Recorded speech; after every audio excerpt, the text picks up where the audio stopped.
తెలుసుకొని బ్రహ్మ మాత్రంగా నిలుచు. ఏది అనకుండా మౌనంగా నిశ్శబ్దంగా నిలిచినావంటే ఏది అనుకోకుండా కేవలం జ్ఞానస్వరూపమైన తెలుసుకునే జ్ఞానం ఉంది. తెలియబడేది ఏది లేదు కాబట్టి జ్ఞానస్వరూపంగా నిలిచి ఉన్నాను. ఈ విధంగా నిలిచి నీ జ్ఞానాన్ని అనుభవం చేసుకో అంటారు. రక్షకో విష్ణు నిత్యాది బ్రహ్మ సృష్టేస్తు కారణం సంహారే రుద్ర ఇత్యేవం సర్వం నిత్యాది ఇది నిశ్చయః. ఒక బ్రహ్మదేవుడు ఉండి ఈ జగత్తునంతా సృష్టి చేస్తున్నాడని, ఒక విష్ణువు ఉండి ఈ ప్రపంచాన్నంతా పాలన చేస్తున్నాడని, ఒక ఈశ్వరుడు ఉండి ఆ ఈశ్వరుడి సృష్టిని అంతా సంహారం చేస్తున్నాడని, ఈ విధంగా వాళ్ళెవరో బ్రహ్మ విష్ణు మహేశ్వరులు ఉన్నారని వాళ్ళను చూడమాకు. వాళ్ళు నీ తిన్న ఈ శరీరం ఎందుకు వచ్చింది, ఈ ప్రారంధానం నుంచి ఈ శరీరం వచ్చింది. వాళ్ళకు కొన్ని కార్యక్రమాలు పెట్టాడు ఆ ఈశ్వరుడే. ఎవరిని నువ్వు పాలన చేయకపోమన్నాడు, నువ్వు సంహారం చేయకపోమన్నాడు, నువ్వు సృష్టి చేయకపోమన్నాడు. వాళ్ళ పనులు వాళ్ళు చేస్తున్నారు. వాళ్ళని గురిస్తే నీకేం వచ్చింది చూడు. అన్నిటిలో ఉండి అందరిలో ఉండి ఏ పరమాత్మ సర్వాన్ని నడిపిస్తున్నాడు అటువంటి పరమాత్మ బ్రహ్మస్వరూపమని బ్రహ్మమాత్రంగా నిలిచి ధ్యానం చేయి. అటువంటి పరమాత్మను జగత్తంతా దేని ఉండి కనిపిస్తూ నడుస్తూ లయిస్తుందో దానికి ఆధారమైన ఆ బ్రహ్మం నేను, ఆ పరమాత్మ నేను అని బ్రహ్మమాత్రంగా నిలిచి అనుభవం చేసుకో. ఆ స్థితిని బ్రహ్మ ఈ ప్రపంచ సృష్టికి కారణమని, విష్ణు పాలన చేసేవాడనియు, రుద్రుడు జగత్తును సంహరించేవాడని,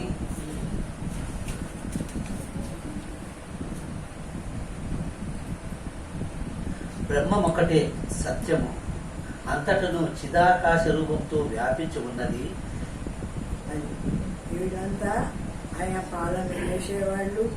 ఆ సృష్టి చేసినాడు. మనమల్ని ఎట్లా సృష్టి చేసినాడో అట్లా వాళ్ళను సృష్టి చేసినాడు. ఈ జగత్తంతా నడవడానికి ముగ్గురిని బ్రహ్మ విష్ణు మహేశ్వరులను.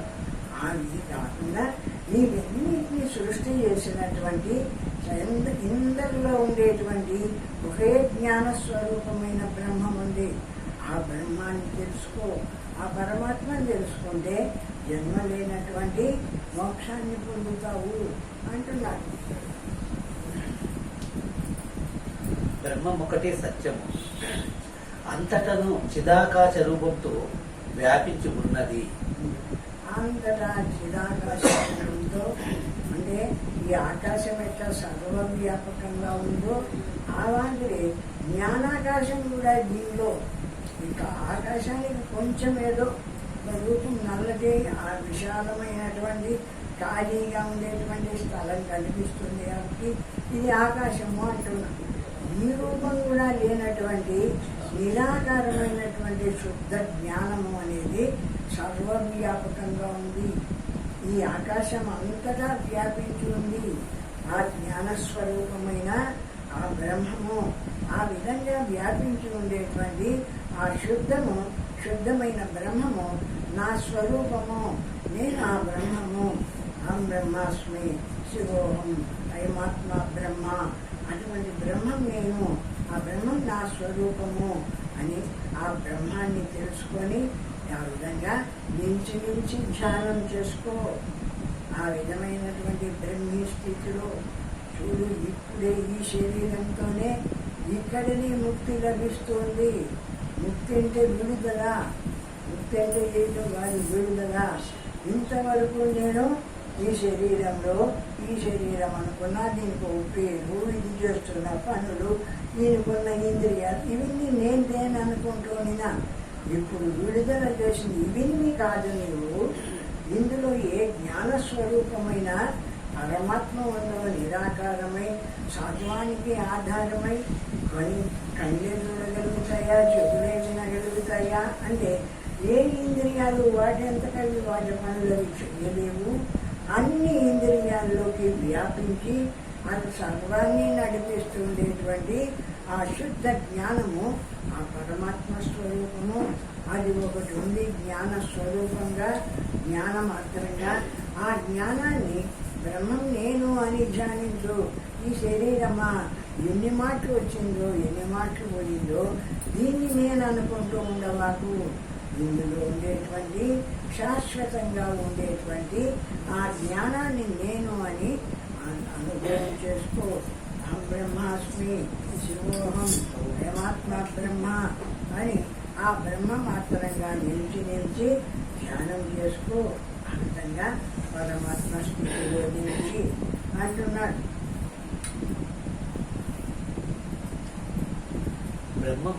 బ్రహ్మమొక్కటే ఇదంతయు దానిలో ఉన్నది. ఏటి యందు సత్తా చిత్కలని ఆ లోకంలో ఆ కళ లేనప్పుడు ఈ నామరూపములు పనికిరావు. మన శరీరంలో ఆ చిత్కళారూపమైన ఆ జ్ఞానకాంతి, జ్ఞాన కళ, ఆ చిత్కళారూపమైన బ్రహ్మం ఎంతకాలం దీంట్లో ఉందో అంతకాలము ఈ శరీరము, ఇంద్రియాలు ఇవన్నీ పనిచేస్తూ ఉన్నాయి. ఎప్పుడు ఆ చిత్కళారూపమైన ఆ జ్ఞానకాంతి దీంట్లోకి రాదు, అప్పుడు ఇది అన్ని ఇంద్రియాలు ఉన్నా శవమై పడిపోతుంది. ఇప్పుడు ఉండేదేది, ఇప్పుడు వినేదేది, ఇప్పుడు తెలుసుకుంటూ ఉండేదేది ఆ జ్ఞాన స్వరూపమైన ఆ బ్రహ్మమే. ఆ వనాలో ప్రకాశిస్తుంది జ్ఞానస్వరూపమైన ఆ బ్రహ్మము. ఆ బ్రహ్మమే నా స్వరూపము. ఇది దేహం కాదు, ఇంద్రియాలు కాదు, ఇవేవి కాదు. సర్వాన్ని తెలుసుకుంటూ ఉండేటువంటి ఏ జ్ఞాన స్వరూపము నా శరీరంలో ప్రకాశిస్తుందో ఆ జ్ఞానము నేనై ఉన్నాను, ఆ జ్ఞానము నా స్వరూపము అని ఆ జ్ఞానముందు మనస్సు నిలిపి ధ్యానం చేసుకో. ఆ జ్ఞానాన్ని తెలుసుకో. మానవ శరీరం ఉండంగానే ఈ జ్ఞానాన్ని తెలుసుకోలేకపోతే మళ్ళీ ఏ శరీరంలో కూడా ఈ జ్ఞానాన్ని తెలుసుకునేటువంటి శక్తి లేదు. ఒక మానవ దేహానికే ఈ పరమాత్మను తెలుసుకునేటువంటి శక్తి ఉంది. కాబట్టి తెలుసుకో, అనుభవించు, అస్థితిలో ఉండు, మొత్తం అంతా బ్రహ్మస్వరూపమని భావించు అంటాడు. కనుక బ్రహ్మము నిజము, జగత్తు అసత్యము అని నమ్ముము. కాబట్టి బ్రహ్మ సత్యం, జగన్ మిథ్య. జగత్ అంతా కూడా అసత్యమైనటువంటిది. ఎప్పుడు ఒకటిగా ఉండదు. ఎప్పుడు ఎండాకాలం ఉంటుందా, ఎప్పుడు వానకాలం ఉంటుందా, ఎప్పుడు చలికాలం ఉంటుందా అంటే ఒకటి పోతుంటే ఒకటి వస్తూ ఉంటే, పోయేది పోతుంటే వచ్చేది వస్తుంటే, మార్పు చెందుతూ లేకుండా పోయేటువంటిది ఈ ప్రపంచము. దీంట్లో ప్రకాశిస్తున్నాడు చూడు, సర్వాన్ని తెలుసుకుంటూ ఉండేటువంటి జ్ఞాన స్వరూపమైన పరమాత్మ. ఆ పరమాత్మ ఎప్పటికీ ఉండేటువంటి వాడు. ఆ పరమాత్మలోకి ఈ ప్రపంచం వచ్చింది. అన్ని మాటలు మాట్లాడుతున్నారు, అందరూ తెలుసుకుంటున్నారు, అందరూ పనులు చేస్తున్నారు. ఆ సూర్యుడు ప్రకాశిస్తున్నాడు, ఆ చంద్రుడు ప్రకాశిస్తున్నాడు. మొత్తం ఈ భూమండలాన్నంతా కూడా ఆ జ్ఞాన స్వరూపమైన చైతన్య శక్తి, జ్ఞాన శక్తి. అందులో చైతన్య శక్తి ఉంటే కదా మనం లేచి నడిచి తిరిగి మాట్లాడతాం. ఆ చైతన్యం లేనటువంటి శరీరం ఎంతైపోతుంది, శవమై పడిపోతుంది. కాబట్టి ఈ విధంగానే మొత్తం ప్రపంచమంతా వ్యాపించి ఏ గ్రహాలను ఎట్లా నడిపించవాళ్ళనో అట్లా నడిపిస్తూ ఈ ప్రపంచాన్నంతా ఒక విధంగా నడిపిస్తున్నాడు సర్వవ్యాపకమైన ఆ జ్ఞాన స్వరూపమైన పరమాత్మ. అటువంటి జ్ఞాన స్వరూపమైన పరమాత్మే ఈ శరీరంలో నేనుగా కూడా ప్రకాశిస్తున్నాడు. ఆ నేను అంతటా ఉన్న బ్రహ్మస్వరూపము. ఆ బ్రహ్మాత్మే శివోహం అని ఆ బ్రహ్మ మాత్రంగా నిలిచి ధ్యానం చెయ్యి. మత్యక్తం నాస్తి కించిత్వా మత్యక్త పృథ్వీంత వా మాయాతిరిక్తం యదద్వా తత్తాన్న స్థితి నిచ్చను. పోయి చిదాకాశము సర్వవ్యాపకము గలది, అది నిజ రూపము కనుక నన్ను విడిచినది కించిదైనను లేదు. ఆ పరమాత్మను విడిచి కించిదైనా ఏదీ లేదు. ఆ చిదాకాశ రూపము అంటే జ్ఞానాకాశ రూపంగా సర్వవ్యాపకంగా నిండిపోయింది కాబట్టి ఈ బ్రహ్మస్వరూపము అఖండమై సర్వవ్యాపకంగా నిండిపోయి ఉంది కాబట్టి అది కంటికి అనిపించదు, ఇది ఫలానాన్ని కనిపించదు. దాని పనులు కనిపిస్తాయి. మనం నడుస్తాము, మనం తిరుగుతాము, మనం మాట్లాడతాము. ఎట్లా మాట్లాడుతున్నాము? చిదాకాశం యొక్క ఆధారంతోనే మాట్లాడుతాము. ఆ విధంగా జగత్తునంతా కూడా సూర్యుడు ప్రకాశిస్తున్నాడు, చంద్రుడు ప్రకాశిస్తున్నాడు, భూమి తిరుగుతుంది. ఇవన్నీ ఎవడు పెట్టినాడు ఈ సిస్టమ్ అంటే ఆ చైతన్య రూపమైన సర్వవ్యాపకమైన ఒక శక్తి మహాసత్తా స్వరూపంగా ఆ పరమాత్మ అంతటా వ్యాపించి ఉన్నాడు. కాబట్టి ఈ జగత్తునంతా కూడా ఎట్లా నడిపించవాళ్ళనో, ఏ విధంగా నడిపించవాళ్ళనో ఆ విధంగా నడిపిస్తూ ఉన్నాడు.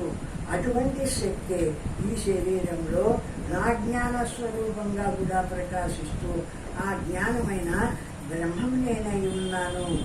ఈ దేహం కాదు. ఇందులో ఈ శరీరాన్ని ఏది నడిపిస్తుందో ఆ జ్ఞాన స్వరూపమైన ఆ బ్రహ్మం నేనై ఉన్నాను, ఆ పరమాత్మ నా స్వరూపము అని బ్రహ్మమాత్రంగా నిలిచి ఆ బ్రహ్మస్వరూపాన్ని ధ్యానం చేయి. ఎందుకు? మానవ శరీరం వచ్చింది కాబట్టి తెలుసుకునేటువంటి అదృష్టం కూడా కలిగింది. అది కూడా కలిగేది కష్టమే, అందరికీ రాదు. ఎంతమంది ఉన్నారు కదా, ఎంతమంది ఉన్న అందరికీ కావాలనిపించడం లేదు. ఈశ్వరానుగ్రహ దేవానామద్వైత భాషనాన్ని కావాలనిపించడం కూడా ఈశ్వరానుగ్రహమే. అనిపించిన దొరకడము ఈశ్వరానుగ్రహమే. ఆ విధంగా అన్ని విధాలా మనకు ఒక చట్టుకొచ్చి ఇక్కడ బ్రహ్మ వర్షం కురుస్తుంది. హాయిగా అందరూ దాంట్లో అనుభవించి తెలుసుకొని ఈ బ్రహ్మం నా స్వరూపము అని మొత్తం ఇక్కడికి వచ్చిన వాళ్ళందరూ ముక్తులు కావాలా, అంతేగాని ఎవరు ముక్తులు కాకుండా మిగలకూడదు. అందరికీ తెలియబడవాలా ఈ బ్రహ్మత్వం, అందరూ తెలుసుకోవాలా, అందరూ అనుభవించాలా, అందరూ ముక్తులు కావాలి.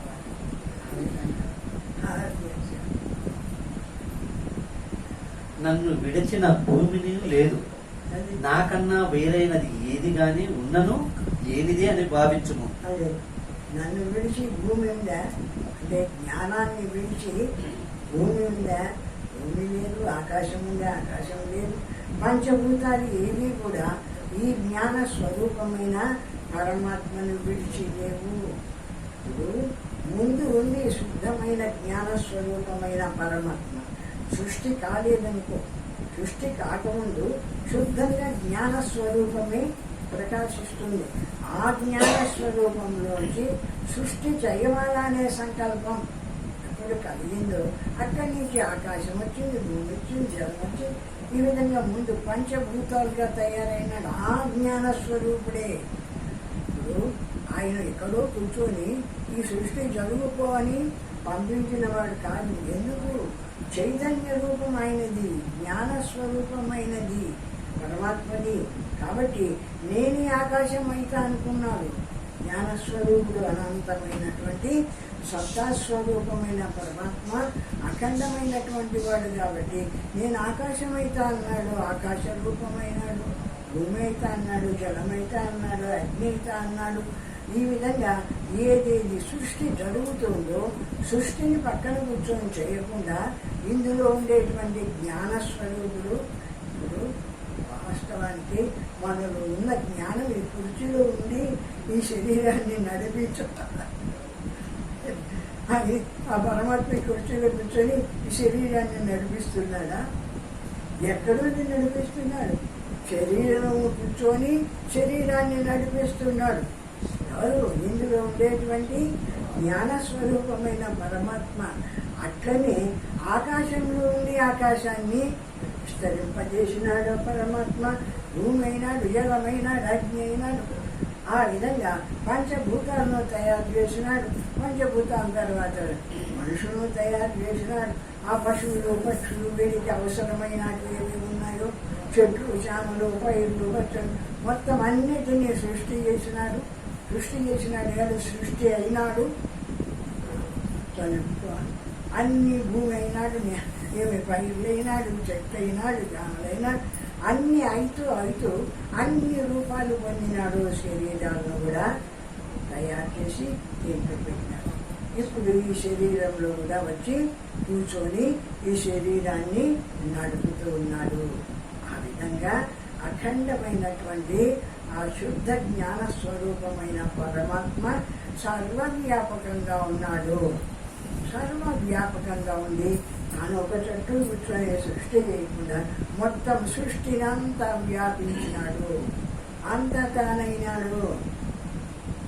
అంతటా ఉండే పరమాత్మ ఈ శరీరంలోకి వచ్చింటే కదా, దీంట్లో కూడా ఉంటే కదా నేను మాట్లాడుతున్నాను. దీంట్లో వాడు లేకపోతే ఎట్లా మాట్లాడుతాను? కాబట్టి దీంట్లోకి ప్రవేశించినాడు. దానికి మీలో ప్రవేశించినాడు. ఈ విధంగా సర్వత్రా ప్రవేశించినాడు. అఖండ రూపమైన జ్ఞాన స్వరూపమైన పరమాత్మ. అటువంటి పరమాత్మ మన స్వరూపము, అది ధనము. ఆ విషయం గుర్తు పెట్టుకోవాలా. ఇది కాదు నేను. ఇందులో ఉండేటువంటి ఆ జ్ఞాన స్వరూపమైన ఏ పరమాత్మ ఉన్నాడో అది నా స్వరూపము. ఆ బ్రహ్మం నేను, ఆ పరమాత్మ నేను అని ఈ శరీరం ఉన్నంత వరకు మనకింత మాత్రంలో అర్థమైంది. కాబట్టి ఆ ఈశ్వరానుగ్రహంతో ఇప్పుడు ఆ విధంగా భావించు. దేహం నేను అనుకోవాటు, ఇందులో ఉండే పరమాత్మ నేను అని నిరంతరము ఆ పరమాత్మనే భావించుకుంటుండు అంటాడు. నాకన్నా వేరైనది ఏది గాని ఉన్నను లేనిది అని భావించున్నది. పరమాత్మ ఉంటేనే ఉంది, పరమాత్మ లేనిదే. నువ్వు ఏదో ప్రపంచమంతా చూడని పక్కన పెట్టు. మన శరీరంలో పరమాత్మ ఉంటే మనం మాట్లాడతాము, తిరుగుతాము, అన్నీ చేస్తాం. ఆ పరమాత్మ అనేది లేకపోయినప్పుడు ఏం చేస్తున్నాడు? ఇది నెలైనా కూడా కనిపిస్తాడా? పరమాత్మ లేకపోతే 3 రోజులు 2 రోజులు పెట్టుకుంటాడు, పనికిరాదు. అది కుళ్ళిపోతుంది. ఒకవేళ ఉంచుకుందాం అనుకున్నా అది పోవడానికి దోపడుతుంది.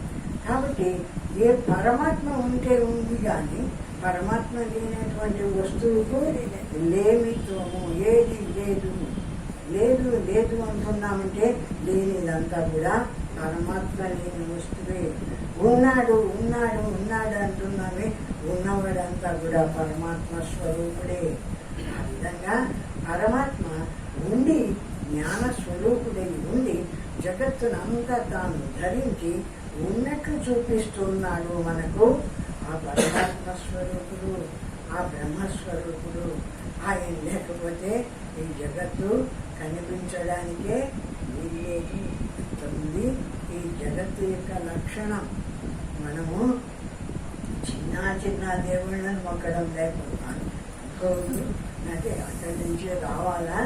కానీ ఇప్పుడు మనం ధ్యానిస్తూ ఉండేది, మనం చెప్పుకుంటూ ఉండేది, మనం నా స్వరూపం బ్రహ్మం అనుకుంటూ ఉండేది ఏది అంటే ఈ జగత్తుకంతా ఏది ఆధారమైందో, సమస్త సృష్టికి ఏది ఆధారమైందో ఆ బ్రహ్మం నా స్వరూపము, ఆ బ్రహ్మం నేను అని అంత గొప్ప దేవుణ్ణి మనము దేవుడిగా భావిస్తున్నాము. అది అంతకంటే కావాల్సింది ఏముంది? అంతటను